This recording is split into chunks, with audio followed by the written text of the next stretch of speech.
Ukizungumza kuhusu mapenzi nalia. Sawa nitaki. Yani unakuta mtu anakuja kwenye maisha yako anakwambia nakupenda.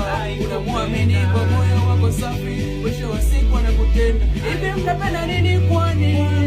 Mnataka nini kwani? Mnapenda nini kwani?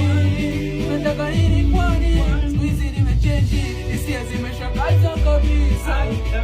Bora nitafute pesa.